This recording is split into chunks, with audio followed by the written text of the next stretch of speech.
Halo teman-teman, selamat datang kembali di Laskar Pelangi Channel.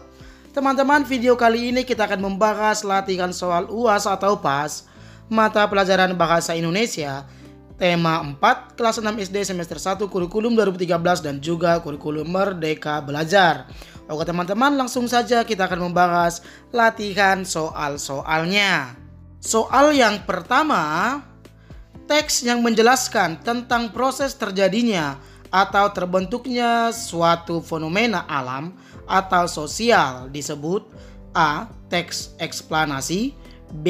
Teks eksposisi, C. Teks deskripsi, D. Teks narasi.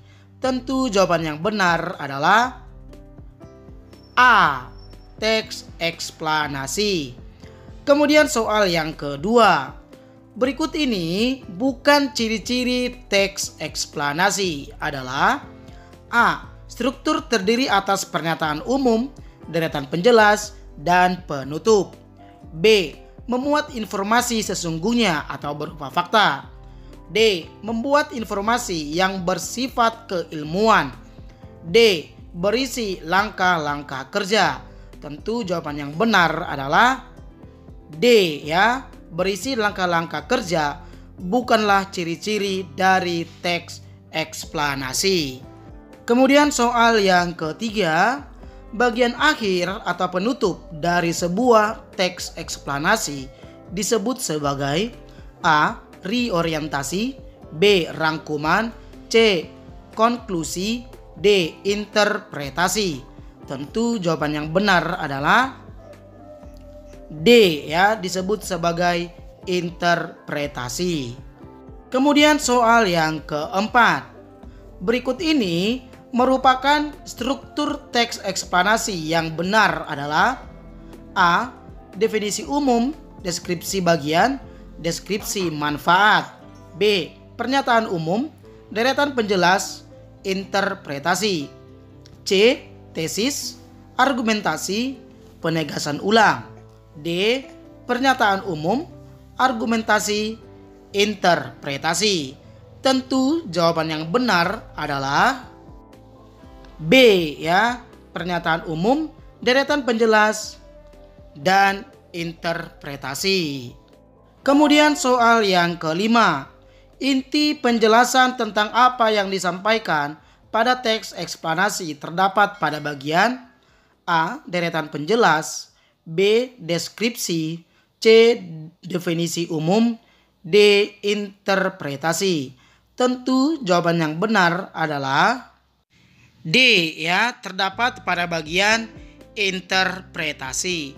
Kemudian soal yang keenam, pandangan atau simpulan penulis pada teks eksplanasi terdapat pada bagian A. Definisi umum, B. Penegasan ulang, C. Interpretasi, D. Deskripsi manfaat. Tentu jawaban yang benar adalah C ya, terdapat pada bagian interpretasi umum. Jadi teman-teman, soal 5 dan ke-6 itu adalah model soal yang sama ya. Kemudian soal yang ke-7, tujuan dari teks eksplanasi adalah A. Melaporkan hasil observasi, B. Menggambarkan suatu objek, C. Menjelaskan suatu prosedur, D. Menyajikan informasi berupa fakta. Tentu jawaban yang benar adalah D ya, menyajikan informasi berupa fakta. Oke teman-teman, kita lanjut ke soal yang ke-8. Di bawah ini yang tidak termasuk ke dalam isi dari sebuah teks eksplanasi adalah A. Kesimpulan atau intisari pada gagasan yang dibahas, B. Konflik pada tokoh-tokoh dalam novel, C. Pernyataan tentang topik yang sedang dibahas, D. Informasi yang didasarkan pada fakta berkaitan dengan topik. Tentu jawaban yang benar adalah B ya, konflik pada tokoh-tokoh dalam novel bukanlah atau tidak termasuk ke dalam isi dari sebuah teks eksplanasi. Kemudian kita lanjut ke soal yang ke-9. Susunan kata yang mengikuti kaidah kebahasaan secara baik dan benar disebut A. Kalimat pasif, B. Kalimat efektif, C. Kalimat aktif, D. Kalimat tidak efektif. Tentu jawaban yang benar adalah B, ya, disebut kalimat efektif. Kemudian soal yang ke-10, sebuah kalimat dikatakan kalimat efektif harus memiliki minimal 2 unsur kalimat, yaitu A. Subjek dan predikat, B. Objek dan keterangan, C. Predikat dan keterangan, D. Predikat dan objek. Tentu jawaban yang benar adalah A, ya, minimal memiliki unsur subjek dan predikat. Kemudian soal yang ke-11. Dalam penulisan kalimat efektif harus menggunakan kata A. Non baku, B. Sehari-hari, C. Baku, D. Pasaran. Tentu jawaban yang benar adalah C, ya, menggunakan kata-kata baku. Kita lanjut ke soal yang ke-12. Di bawah ini yang merupakan kelompok kata baku adalah A. Ijazah, izin, karir, B. Ijazah, karir, sistem, C. Izin, karir, analisa, D. Aktif, izin, apotek. Tentu jawaban yang benar adalah B, ya, ijazah, kemudian penulisan karir itu karier, ya, dan sistem itu merupakan kelompok kata baku yang benar. Kemudian soal yang ke-13, berikut ini termasuk contoh kata baku yang benar adalah A. Risiko, hanya, jatuh, B. Risiko, cuman, jatuh, C. Resiko, cuman, jatuh, D. Resiko, hanya, jatuh. Tentu jawaban yang benar adalah A, ya, risiko, hanya, jatuh. Jadi kata baku risiko itu yang benar adalah risiko, ya teman-teman.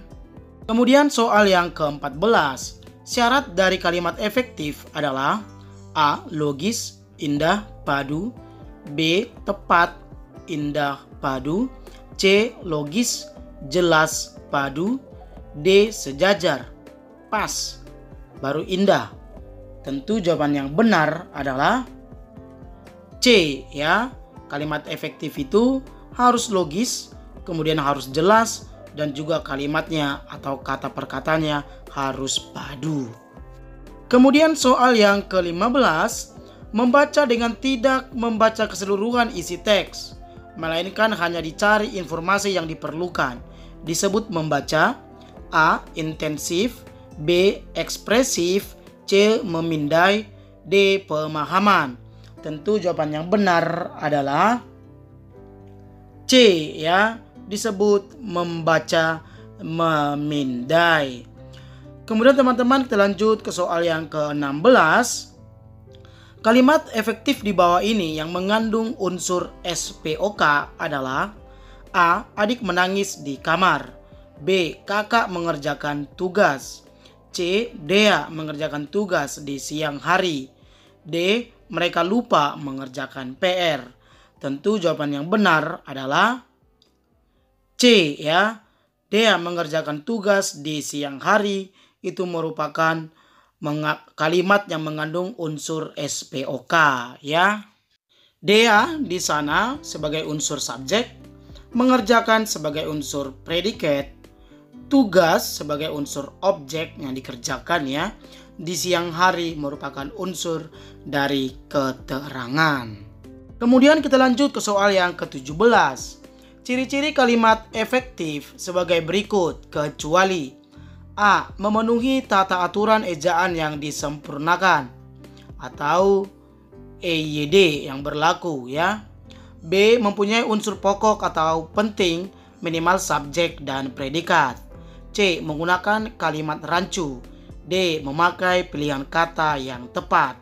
Tentu jawaban yang benar adalah C, ya, menggunakan kalimat rancu bukanlah ciri-ciri kalimat efektif. Kemudian soal yang ke-18. Globalisasi memungkinkan terjadinya pertukaran informasi, budaya, perdagangan, dan lain-lain. Pertanyaannya, kosakata non baku pada kalimat di atas adalah A. Globalisasi, B. Informasi, C. Budaya, D. Perdagangan. Tentu kosakata non baku pada kalimat di atas adalah B ya, informasi, bukanlah sebuah kata baku. Kemudian soal yang ke-19.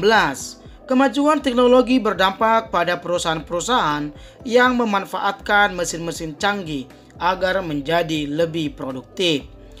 Kosakata baku untuk kata bercetak miring adalah, jangan lupa bercetak miringnya, itu katanya produktif. Nah, A. Produktif, B. Produktif, C. Produktif, D. Produktif. Tentu jawaban yang benar adalah A ya, produktif. Jadi kosakata baku dari produktif itu adalah produktif. A ya. Kemudian soal yang terakhir, soal yang ke-20. Pemilihan kata pada kalimat efektif mengikuti kaidah A. Perjanjian, B. Hukum, C. Ejaan yang disempurnakan atau EYD, kemudian D. Agama. Tentu jawaban yang benar adalah C ya, mengikuti kaidah ejaan yang disempurnakan. Oke teman-teman, demikian latihan soal muatan bahasa Indonesia tema 4 kelas 6 SD semester 1 kurikulum 2013 dan juga kurikulum Merdeka Belajar. Buat teman-teman yang baru bergabung di channel ini, jangan lupa like, komen, dan subscribe ya, supaya kakak semakin semangat membuat latihan soal-soalnya.